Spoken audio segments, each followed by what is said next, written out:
देखिए यहाँ पर आउटपुट डिवाइस को समझते हैं। तो आउटपुट डिवाइस में कौन कौन से डिवाइस यहाँ पर आउटपुट हैं, इससे पहले हम लोगों ने इनपुट डिवाइस ये कंप्लीट हो चुका हमारा। अब यहाँ पर ये आउटपुट डिवाइस में देखो, यहाँ पर कुछ सिंपल जो आउटपुट डिवाइस है उसका नाम यहाँ पर लिखा हुआ है, जैसे कि यहाँ पर स्क्रीन। ठीक है, ये स्क्रीन मतलब कि जो कंप्यूटर का जो स्क्रीन होता है, जैसे भी कंप्यूटर का स्क्रीन मेरे सामने है, वो एक प्रकार का क्या चीज़ है, वो आउटपुट डिवाइस है। पेन टैबलेट में जो यूज़ कर रहा हूँ यहाँ पर वो इनपुट डिवाइस है। पेन टैबलेट को यूज़ करके मैं स्क्रीन में लिख पा रहा हूँ, लेकिन स्क्रीन से मैं देख पा रहा हूँ, सिर्फ स्क्रीन में मैं देख पा रहा हूँ, इनपुट स्क्रीन में मैं लिख नहीं पा रहा हूँ। अगर टच स्क्रीन है तो टच स्क्रीन आपका इनपुट आउटपुट दोनों रहेगा, क्योंकि हम उसमें टच कर करके इनपुट भी दे सकते हैं। लेकिन सिर्फ अगर हम उसमें देख पा रहे हैं, मतलब उसको सिर्फ हम आउटपुट ले पा रहे हैं, मतलब वो आउटपुट डिवाइस रहेगा। ये जो जीपीएस होता है ये भी एक प्रकार क्या है, आउटपुट डिवाइस है। जीपीएस जो होता है वो भी क्या होता है, एक प्रकार का आउटपुट डिवाइस होता है। यहाँ पर सिर्फ हम क्या कर सकते हैं, आउटपुट यहाँ पर देख सकते हैं कि कहाँ जा रहे हैं, क्या कर रहे हैं। इस प्रकार से अगर किसी को ट्रैक कर रहे हैं तो यहाँ पर देखो स्पीकर, ये भी एक प्रकार का है, आउटपुट डिवाइस ही है। यहाँ पर एक प्रोजेक्टर, ये भी एक प्रकार का आउटपुट डिवाइस ही है। यहाँ पर प्रिंटर भी क्या है, एक प्रकार का आउटपुट डिवाइस है ना। यहाँ पर प्लॉटर, तो बड़ा बड़ा जो बैनर पोस्टर होर्डिंग वगैरह कुछ अगर लगाया जाता है तो वो सभी आपका आउटपुट डिवाइस के माध्यम से मतलब कि आउटपुट ये जो प्लॉटर होता है इसके माध्यम से लगाते हैं। जैसे कि होर्डिंग वगैरह आप लोग देखे होंगे, जो जितने भी जो मंत्री वगैरह होते हैं उनके बड़े बड़े पोस्टर लगे होते हैं, कोचिंग वगैरह के बड़े बड़े पोस्टर लगे होते हैं, बैनर लगे होते हैं, रोड वगैरह में जब जाएंगे तो वहाँ पर देखने को मिल जाते हैं। तो सबको किस में बनाते हैं, प्लॉटर के माध्यम से ही बनाते हैं। ठीक है, प्लॉटर के माध्यम से।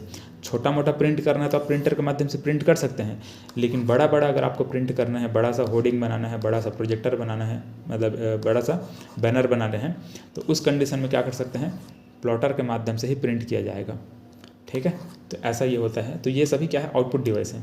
इसके अलावा देखिए आउटपुट डिवाइस बहुत सारे और यहाँ पर, जैसे कि अभी मैंने आपको समझा दिया, जो मॉनिटर होता है वो इनपुट डिवाइस है, सॉरी आउटपुट डिवाइस है। जो मॉनिटर होता है ये मॉनिटर बोलो या फिर स्क्रीन बोलो, ये क्या होता है, एक प्रकार का आउटपुट डिवाइस है। विजुअल डिस्प्ले यूनिट होता है, VDU होता है। ठीक है, विजुअल डिस्प्ले यूनिट, ये भी एक प्रकार क्या चीज़ है, आउटपुट डिवाइस है। जो प्रिंटर होता है, प्रिंटर भी सभी क्या होता है, आउटपुट डिवाइस ही होते हैं। प्लॉटर मैंने अभी आपको समझा दिया, बैनर पोस्टर होर्डिंग लगाने के लिए यहाँ पर जो प्लॉटर का यूज़ करते हैं आउटपुट डिवाइस होता है। स्पीच सिंथेसाइज़र होता है। ठीक है, अब आगे मैं आपको दिखाने वाला हूँ कि स्पीच सिंथेसाइज़र कैसे होता है। ये देखो स्पीच सिंथेसाइज़र है ये। तो जो स्पीच सिंथेसाइज़र होता है, बहुत सारे लोग क्या है ना, बोल नहीं पाते, मतलब कि अगर वो डम है, अगर गूंगा है तो बोल नहीं पा रहे हैं, तो उस कंडीशन में वो अपना जो भी बोलना चाहते हैं उसको लिख करके समझाएंगे, मतलब लिखेंगे यहाँ पर, और जो भी लिखेंगे यहाँ पर, ठीक है, कीबोर्ड के माध्यम से क्या करेंगे, वहाँ पर टाइप करके लिखेंगे। और टाइप करके लिखने के बाद यहाँ पर जो ये स्पीच सिंथेसाइज़र है, इसमें से हमको आउटपुट के माध्यम से पता चल जाएगा कि यहाँ पर क्या लिखा गया है। मतलब अगर कोई डम है, अगर कोई गुमा है, मतलब गूंगा है, तो वो अगर नहीं बोल पा रहा है तो अपना वो बोल कर दिखाना, मतलब बोल कर बताना चाहता है कि बोलना क्या चाहता है, तो उसको इस स्पीच सिंथेसाइज़र के माध्यम से बताना होगा कि वो क्या बोलना चाहता है। मतलब यहाँ पर वो टाइप करके, इस प्रकार से टाइप करके यहाँ पर ये बताया जा सकता है कि वो क्या बोलना चाहता है। तो स्पीच सिंथेसाइज़र क्या होता है, speech synthesiser is a speech generating device that helps to convert text to speech. मतलब कि टेक्स्ट को स्पीच में बदलने के लिए जो स्पीच सिंथेसाइज़र होता है वो स्पीच जनरेटिंग एक डिवाइस होता है, जो क्या करता है, टेक्स्ट को स्पीच में बदलता है। ठीक है, टेक्स्ट को, मतलब जो भी हम लिखे रहते हैं टेक्स्ट, इस प्रकार से ABCD के फॉर्म में जो भी लिखे हुए हैं, इसको स्पीच में बदलने का काम करता है कौन, स्पीच सिंथेसाइज़र। ठीक है, ध्यान में रखेंगे। ठीक है, तो स्पीच सिंथेसाइज़र आपको समझ में आ गया। इसको देखिए माइक्रोफिच। माइक्रोफिच भी एक प्रकार क्या होता है, इनपुट आउटपुट डिवाइस होता है माइक्रोफिच।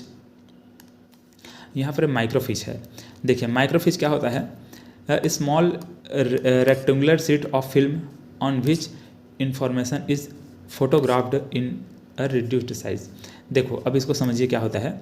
जैसे कि ये छोटा छोटा आपको यहाँ पर बॉक्स दिख रहा होगा, ये छोटा छोटा इस प्रकार से क्या दिख रहा है आपको, एक बॉक्स टाइप का यहाँ पर दिखाई दे रहा है। तो ये हालांकि छोटा छोटा बॉक्स दिखाई दे रहा है, लेकिन इसके अंदर में इतना सारा चीज़ लिखा हुआ है, इतने सारी चीज़ों को रिड्यूस करके लिख दिया गया है, छोटा छोटा स्मॉल वहाँ पर टेक्स्ट में वहाँ पर लिखा गया है कि हम उसको नॉर्मल आँख में अगर देखेंगे तो हम नहीं देख पाएंगे। नॉर्मल आँख में उसको हम खुले इस प्रकार से हम आँख में देखें, नॉर्मली अगर उसको देखना चाहें तो हम उसको नहीं देख पाएंगे। लेकिन उसी को यहाँ पर ये जो मशीन है, ये वाला मशीन जिसमें आपका जो माइक्रोफिच इसको कह सकते हैं, तो इसके माध्यम से हम क्या कर सकते हैं, मतलब इसको माइक्रोफिच नहीं बोलेंगे, इसको बोलेंगे माइक्रोफिच। ठीक है, माइक्रोफिच को रीड करने के लिए यहाँ पर मशीन है। ठीक है, तो ये जो माइक्रोफिच यहाँ पर है, ये माइक्रोफिच इसको बोलेंगे। इस माइक्रोफिच में क्या है, बहुत सारे जो इन्फॉर्मेशन है उसको हम क्या कर लिए हैं, स्टोर करके रखे हुए हैं। बहुत सारे जो इन्फॉर्मेशन है उसको हम इसको स्टोर करके रखे हैं। अब इसको हम क्या कर सकते हैं, ये इसके माध्यम से, इस मशीन के माध्यम से हम इसको रीड कर सकते हैं, मतलब देख सकते हैं कि यहाँ पर क्या लिखा हुआ है। मतलब इसमें ये छोटा छोटा बॉक्स है, उसके अंदर में क्या लिखा हुआ है उसको हम वहाँ पर देख सकते हैं। ठीक है, तो ये एक प्रकार का आउटपुट डिवाइस के अंतर्गत ही आता है माइक्रोफिच। ठीक है, माइक्रोफिच ध्यान में रखना है। तो यहाँ पर देखो, ये इस प्रकार से हम इसको रखें हैं, किसको रखें, इसको, ये माइक्रोफिच के अंदर इस प्रकार से अब रखेंगे और यहाँ पर दूरबीन के माध्यम से, ठीक है, दूरबीन के माध्यम से इसको हम जब देखेंगे तो हमको कंप्यूटर का जो स्क्रीन है उसमें इस प्रकार से बड़ा सा दिखेगा, है ना। जो भी इसके अंदर में लिखे हुए हैं वो सब इसमें बड़ा सा दिखेगा हमको। तो एक इस प्रकार से एक फिल्म है, एक फिल्म में हम क्या कर सकते हैं, बहुत सारा छोटे छोटे बॉक्स के रूप में हम बहुत सारे स्लाइड को इसमें डाल सकते हैं। मतलब बहुत सारा जो हमारा इन्फॉर्मेशन है उसको हम यहाँ पर स्टोर कर सकते हैं। तो एक प्रकार का ये क्या चीज़ है, आउटपुट डिवाइस है। इसको क्या बोलते हैं, माइक्रोफिच बोलते हैं, याद रखेंगे। ठीक है, यहाँ पर परिभाषा को अच्छे से पढ़ लीजिएगा। ये स्मॉल रेक्टेंगुलर सीट, ठीक है, एक स्मॉल रेक्टेंगुलर सीट, इस प्रकार से एक रेक्टेंगुलर सीट है of film on which information is photographed in A reduced size. मतलब कि जो भी इन्फॉर्मेशन है उसको ऐसे फोटो के रूप में इस प्रकार से अपन यहाँ पर डाले हुए हैं। ठीक है, रिड्यूस साइज को रिड्यूस करके ऐसे। अब इसको हम इसमें डाल करके काट सकते हैं, बड़ा बड़ा हम इस प्रकार से देख सकते हैं। इसको हम डायरेक्ट यहाँ से पढ़ भी सकते हैं, या फिर हम अगर चाहते हैं इसको न्यूज़पेपर वगैरह जो छपाई वगैरह होता था पहले, तो कुछ इसी प्रकार से बहुत सारी मतलब टेक्नोलॉजी का उपयोग करके न्यूज़पेपर वगैरह छपाई होता था। तो इसका उपयोग करके हम जो भी इसमें लिखा हुआ है इसको हम अब प्रिंट भी निकाल सकते हैं। न्यूज़पेपर वगैरह छपाई इसी के माध्यम से किया जा सकता है। तो ये माइक्रोफिच है। देखो, अब ये माइक्रोफिच जो हम लोगों ने देखा, ठीक है, देखो ये माइक्रोफिच है, इस प्रकार से छोटा छोटा इस प्रकार से इसके अंदर में बहुत सारी चीज़ें लिखी हुई हैं। तो ये जो माइक्रोफिच होता है इसी प्रकार से एक होता है माइक्रोफिल्म। माइक्रोफिच में क्या होता है, रेक्टेंगुलर सीट होता है ना, रेक्टेंगुलर इस प्रकार से एक सीट है। जबकि माइक्रोफिल्म में क्या होता है कि रील के फॉर्म में होता है, ऐसे ऐसे, है ना, इस फॉर्म में होता है आपको माइक्रोफिल्म। इसमें भी देखो एक छोटा बॉक्स इस प्रकार से दिख रहा है। इसमें भी बहुत सारा इन्फॉर्मेशन एक एक बॉक्स में, एक एक यूनिट में वहाँ पर बहुत सारा इन्फॉर्मेशन अंदर में स्टोर करके रखा गया है।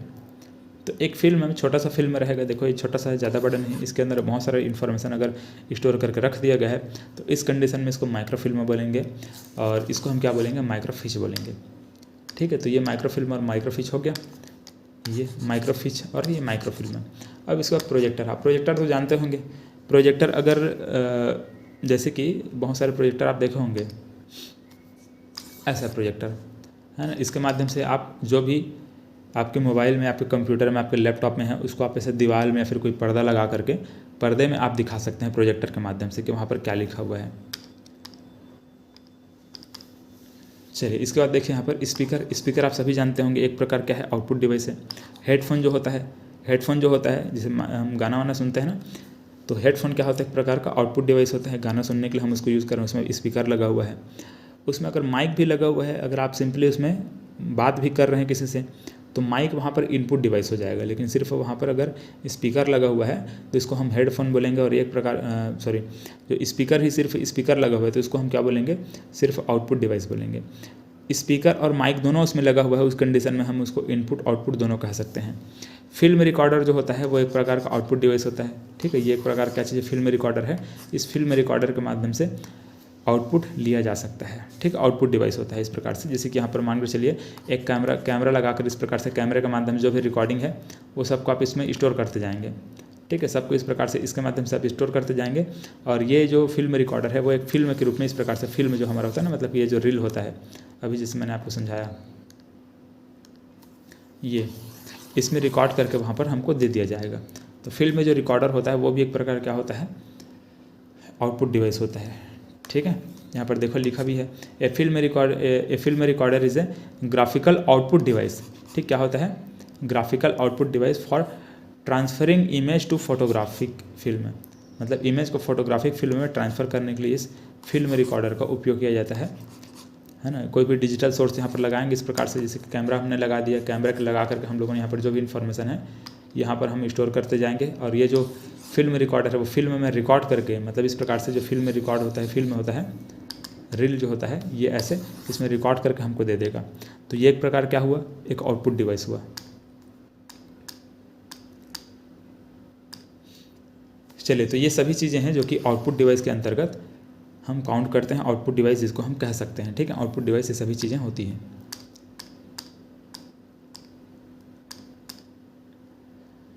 इसके बाद देखिए इनपुट और आउटपुट दोनों की तरह जो डिवाइस होते हैं वो कौन से होते हैं, कैसे काम करते हैं ये। तो इनपुट आउटपुट दोनों की तरह कौन से डिवाइस होते हैं, जैसे कि टच स्क्रीन होता है, ठीक है। यहाँ पर क्या चीज़ है, टच स्क्रीन है। ये एक प्रकार का इनपुट डिवाइस भी है और एक प्रकार का आउटपुट डिवाइस भी है। इस प्रकार से यहाँ पर हम टच करके यहाँ पर इसको इनपुट दे सकते हैं, स्क्रीन में जो भी चीज़ें लिखी हुई है उसको हम देख रहे हैं, मतलब वो हमको आउटपुट के रूप में भी मिल रहा है, ठीक है। एक वहाँ पर मॉनिटर के रूप में हम ये उपयोग कर रहे हैं और ऊपर से टच स्क्रीन के माध्यम से हम इसको इनपुट भी दे रहे हैं, तो इनपुट आउटपुट दोनों की तरह काम करता है ये। इसी प्रकार से जो मॉडेम होता है, ठीक है, मॉडेम को आपको समझाऊंगा क्या होता है, कैसे होता है। तो मॉडेम भी एक प्रकार का इनपुट आउटपुट दोनों की तरह काम करता है। नेटवर्क कार्ड होता है, साउंड कार्ड होता है, ठीक है, साउंड कार्ड या फिर ऑडियो कार्ड होता है, वो भी एक प्रकार का इनपुट आउटपुट दोनों की तरह काम करता है।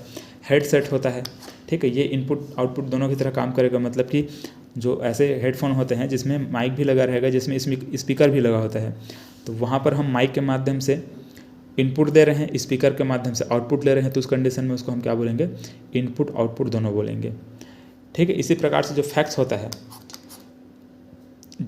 है, संदेश भेजने, संदेश लाने के लिए, कोई भी डॉक्यूमेंट वगैरह को आप किसी दूसरी जगह में अगर भेजना चाहते हैं बहुत कम टाइम में, ठीक है, यहाँ बैठे हैं और सीधा दिल्ली आपको फैक्स के माध्यम से जो भी इन्फॉर्मेशन है, जो भी लेटर वगैरह है उसको आपको भेजना है, तो वहाँ पर फैक्स के माध्यम से भेजा जा सकता है। ब्रेल डिस्प्ले होता है, ठीक है, ब्रेल जिनको अगर दिखाई नहीं देती है, मतलब दिखाई अगर किसी को नहीं दे रहे हैं, अगर आँख से कोई अगर ब्लाइंड है, कोई अगर अंधा है, तो उस कंडीशन में ब्रेल डिस्प्ले का उपयोग करते हैं कंप्यूटर वगैरह चलाने के लिए, ठीक है। ब्रेल डिस्प्ले आगे हम लोग देखेंगे कैसा होता है। चलिए, तो ये सभी इनपुट आउटपुट दोनों की तरह काम होते हैं। अब देखो यहाँ पर समझ लेते हैं जो हम हमको समझना है। जैसे कि यहाँ पर हम मॉडेम को समझेंगे, ठीक है। ये मॉडेम क्या, मैंने बोला कि ये इनपुट आउटपुट दोनों की तरह काम करेगा। अब यहाँ पर आपको बताना है कि कौन सा ऐसा डिवाइस है जो कि इनपुट आउटपुट दोनों की तरह काम करता है। मॉडेम दिया हुआ है, कैमरा दिया हुआ है, फैक्स दिया हुआ है, पेन ड्राइव दिया हुआ है, उपरोक्त सभी दिया हुआ है। देखिए, इसका जो सही आंसर क्या होगा, उपरोक्त सभी होगा, ठीक है। उपरोक्त सभी क्या है, इसका सही आंसर होगा। जैसे कि जो मॉडेम होता है, मैंने बोला कि वो इनपुट आउटपुट दोनों की तरह काम करेगा। अभी हम लोग यहाँ पर समझ रहे हैं कि कैसे इनपुट आउटपुट दोनों की तरह काम करता है। कैमरा होता है, वो भी एक प्रकार का इनपुट डिवाइस है। और जैसे कि कैमरा, कौन सा वाला कैमरा के बारे में बात करें, ये कैमरा के बारे में बात करें जिसमें हम रिकॉर्डिंग करते जाते हैं और छोटा सा साइड में डिस्प्ले लगा होता है, ठीक है। जैसे कि यहाँ पर कैमरा इस प्रकार से है, इसमें हम रिकॉर्डिंग कर रहे हैं, लेकिन साइड में छोटा एक डिस्प्ले लगा हुआ है, इसके माध्यम से हम देख रहे हैं कि हम क्या रिकॉर्ड कर रहे हैं। तो वैसा टाइप का जो कैमरा हो गया वो क्या कहला जाएगा, इनपुट आउटपुट दोनों कहलाएगा। फैक्स जो होता है, ये मैंने बता दिया कि फैक्स मतलब कि आपको इनपुट भी रहेगा, आउटपुट भी रहेगा। इनपुट आउटपुट दोनों की तरह काम करता है। फैक्स संदेश भेजने, संदेश लेने के लिए यहाँ पर फैक्स का उपयोग करते हैं। डॉक्यूमेंट वगैरह को भेजना है ना कहीं, तो उस कंडीशन में फैक्स का उपयोग इस प्रकार से किया जाता है। पेन ड्राइव होता है, पेन ड्राइव भी क्या होता है, इनपुट आउटपुट दोनों की तरह काम करता है। पेन ड्राइव में अगर कोई डेटा है तो उसको आप कंप्यूटर को दे करके कंप्यूटर को इनपुट दे सकते हो, है ना। कोई डेटा मानकर चलिए पेन ड्राइव में आपका रखा हुआ है, एक वीडियो है या फिर एक कोई गाना है या फिर कुछ और है, सॉफ्टवेयर है, उसको आप कंप्यूटर में इंस्टॉल करना चाहते हो, कंप्यूटर में सॉफ्टवेयर को आप इंस्टॉल करना चाहते हो, मतलब वहाँ उस पेन ड्राइव से आप कंप्यूटर को इनपुट दे रहे हो, तो वहाँ पर इनपुट डिवाइस कहला जाएगा। अब मानकर चलिए हमारे कंप्यूटर में कुछ ऐसा वीडियो है, कुछ गाना है जिसको आप पेन ड्राइव में लेना चाहते हैं, तो वहाँ पर आउटपुट डिवाइस की तरह काम हो जाएगा। इनपुट आउटपुट दोनों की तरह काम करेगा आपका पेन ड्राइव, ठीक है, पेन ड्राइव। तो ये सभी के सभी डिवाइस क्या चीज़ है, इनपुट आउटपुट दोनों है, इनपुट और आउटपुट दोनों हैं, ठीक है, दोनों डिवाइस की तरह काम करते हैं। अब देखो ये मॉडेम होता क्या है, मॉडेम क्या होता है, ठीक है। यहाँ पर मॉडेम का ही फुल फॉर्म यहाँ पर देखो लिखा हुआ है, ये देखो, ये जो मॉडेम होता है, मॉडेम मतलब कि मॉड्यूलेशन और डीमॉड्यूलेशन, ठीक है। यहाँ पर जैसे कि देखेंगे कि मॉड्यूलेटर लगा हुआ है, यहाँ पर डीमॉड्यूलेटर लगा हुआ है, तो मॉड्यूलेटर और डीमॉड्यूलेटर दोनों मिल करके बना हुआ है मॉडेम, ठीक है। मॉडेम किसको बोलेंगे, मॉड्यूलेटर और डीमॉड्यूलेटर दोनों मिल करके मॉडेम बनता है। देखो क्या होता है, जैसे कि इंटरनेट में इस प्रकार से इंटरनेट है, इंटरनेट में कुछ आपको कुछ डेटा यहाँ पर रखा हुआ है इंटरनेट में, कुछ डेटा मान चलिए आपके दोस्त ने इंस्टाग्राम में कुछ एक फ़ोटो शेयर किया, ठीक है, इंस्टाग्राम में, अपने इंस्टाग्राम में उन्होंने कुछ फ़ोटो शेयर कर दिया। अब वो जो फ़ोटो शेयर किया गया है उसको आप देखना चाहते हैं तो आप क्या करेंगे, अपने मोबाइल निकालेंगे, इंस्टाग्राम खोलेंगे, उसको फ़ोटो आप देख सकते हो। मतलब कि कुल मिलाकर ये कहना चाहता हूँ कि जो भी डेटा स्टोर करके रखा जाता है, मतलब कि जो भी डेटा है, जैसे कि हम इंटरनेट में उसको शेयर करते हैं, इंटरनेट में शेयर करते हैं मतलब इंटरनेट में है कहीं पर, इंटरनेट में स्टोर है कहीं पर, ऐसा हम कह सकते हैं। इंटरनेट की एक दुनिया है, इंटरनेट में कोई डेटा है, उस डेटा को आप अपने कंप्यूटर में देखना चाहते हो, ठीक है। इंस्टाग्राम आप कंप्यूटर में चला रहे हैं या फिर मोबाइल में चला रहे हैं या फिर लैपटॉप में चला रहे हो, तो इसमें आप क्या करना चाहते हो कि वो जो फ़ोटो यहाँ पर है उसको आपको देखना है। तो ये जो फ़ोटो है इसको आपको देखना है, मतलब कि इस प्रकार से इंटरनेट के माध्यम से वो फ़ोटो आपके कंप्यूटर तक पहुँचेगा, तब इसको आप क्या कर सकते हैं, यहाँ पर देख सकते हैं। तो अब इसको आपको देखना है, तो ये जो सिग्नल, ये जो फ़ोटो है या फिर यहाँ पर जो भी चीज़ें हैं, फ़ोटो हो, वीडियो हो या फिर जो भी चीज़ें हैं, टेक्स्ट वगैरह, हर चीज़ यहाँ पर, जो यहाँ पर डेटा है इसको हम डेटा बोलेंगे, ठीक है। यहाँ पर जो भी डेटा है, जो भी चीज़ें हैं, फ़ोटो है या फिर वीडियो है, जो भी गाना है, जो भी है, इसको हम डेटा बोलेंगे। तो ये डेटा इस प्रकार से एनालॉग सिग्नल के रूप में, ठीक है, एनालॉग सिग्नल के रूप में इस प्रकार से ये पहुँचेगा मॉडेम तक। आपके कंप्यूटर में आने से पहले वो पहले मॉडेम के पास पहुंचेगा, मॉडेम के पास पहुंचेगा, मॉडेम से यहाँ पर राउटर में आएगा, राउटर से फिर कहाँ जाएगा, आपके कंप्यूटर में जाएगा। तो ये जो मॉडेम होता है, ये मॉडेम करता क्या है, मॉडेम क्या करता है, ये जो एनालॉग सिग्नल आया हुआ है ना यहाँ पे, ठीक है, इसको एनालॉग सिग्नल बोलते हैं, एनालॉग सिग्नल, ठीक है। ये जो एनालॉग सिग्नल यहाँ तक आया हुआ है मॉडेम तक, इसको ये मॉडेम क्या करेगा, इसको ये बदल देगा डिजिटल सिग्नल में, ठीक। इस प्रकार का ये डिजिटल सिग्नल होता है। इस डिजिटल सिग्नल में ये जो मॉडेम है वो बदल देगा, किसको बदलेगा, इस एनालॉग सिग्नल को। एनालॉग सिग्नल यहाँ पर क्या बन के निकल गया, डिजिटल सिग्नल बन करके निकल गया, ठीक है। ये बदला कौन, ये मॉडेम बदला, और ये जो डिजिटल सिग्नल है ये हमारे कंप्यूटर के पास अभी इस प्रकार से पहुंचेगा। अब देखो इसको डिजिटल सिग्नल में क्यों बदला गया है, डिजिटल सिग्नल में इसलिए बदला गया है क्योंकि डिजिटल सिग्नल को ही कंप्यूटर रीड कर पाता है। कंप्यूटर में अगर प्रोसेस करवाना है, कंप्यूटर को कुछ अगर काम करना है, तो वो डिजिटल सिग्नल में कुछ अगर इन्फॉर्मेशन, कुछ भी चीज़ें अगर लिखी गई है, उसी को वो क्या कर सकता है, कंप्यूटर इसको समझ पाएगा, उसमें प्रोसेसिंग वो कर पाएगा। क्योंकि कंप्यूटर हमेशा बाइनरी भाषा को समझता है, 0 और 1 को ही समझता है, 1 0 1 इस प्रकार से, 1 0 अगर लिखा रहे कहीं पर, 0 1 0 1 इस प्रकार से अगर कुछ लिखा हुआ है 1 और 0 के फॉर्म में, उसी को ये कंप्यूटर क्या करेगा, समझ पाएगा, बाकी चीज़ों को नहीं समझ पाता है।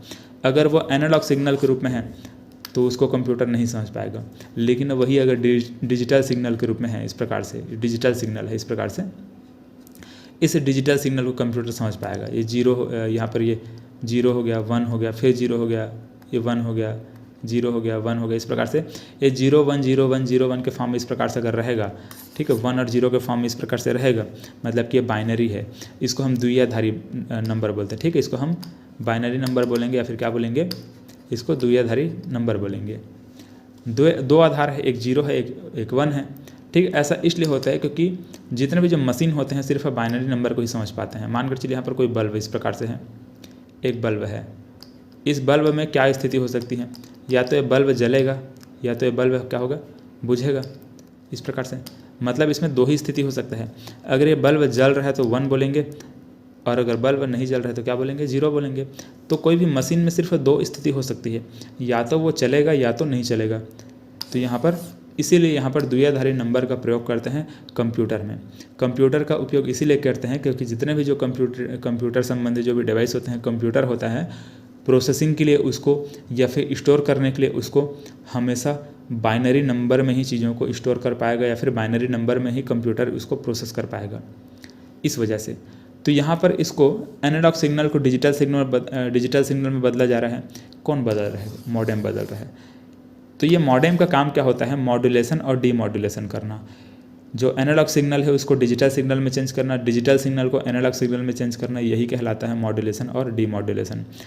देखो इसमें एनालॉग सिग्नल को डिजिटल में क्यों चेंज किए हैं, क्योंकि अगर डिजिटल सिग्नल के रूप में अगर आप सिग्नल को ट्रांसमिट करोगे, एक जगह से दूसरे जगह आपको भेजना है, यहाँ से आप चाहते हो कि किसी दूसरे देश में, अमेरिका में आपका कोई दोस्त बैठा है उसके पास भेजना चाहते हो, तो आप डिजिटल सिग्नल को नहीं भेज पाओगे। डिजिटल सिग्नल लंबी दूरी तय नहीं कर सकता। और दूसरी चीज़, डिजिटल सिग्नल को ऐसे भेजने के लिए, है ना, कुछ चीज़ें होती हैं जो कि पॉसिबल नहीं होती। लेकिन इसी अगर आप एनालॉग सिग्नल के रूप में अगर सिग्नल को ट्रांसमिट करना चाहोगे, आसानी से ट्रांसमिट किया जा सकता है, उसमें लॉस नहीं होगा।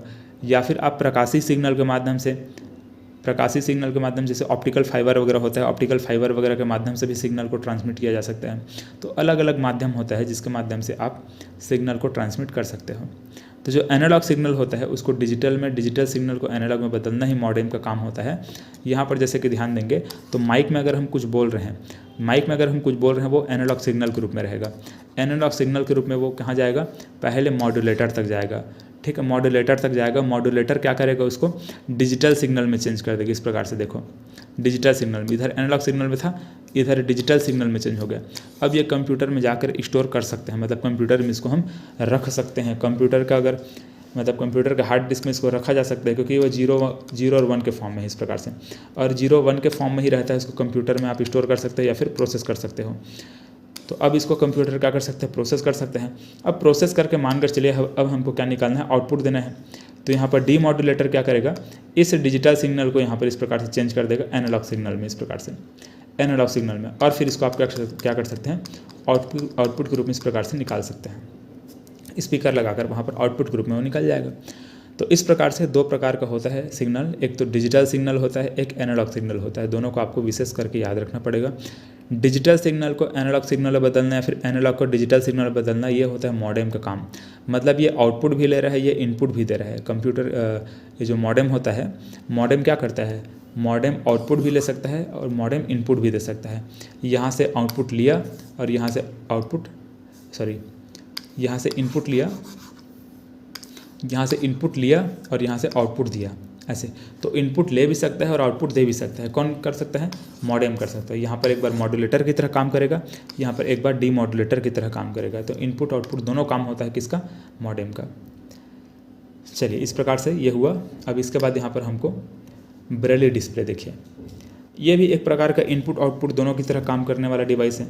जैसे कि कोई अगर ब्लाइंड है, किसी को अगर दिखाई नहीं दे रहा है, तो अब उसको कंप्यूटर चलाना है, कंप्यूटर में कुछ काम करना है, फिर कुछ भी चीज़ करना है, तो उस कंडीशन में ब्रेली डिस्प्ले का यूज़ किया जाता है।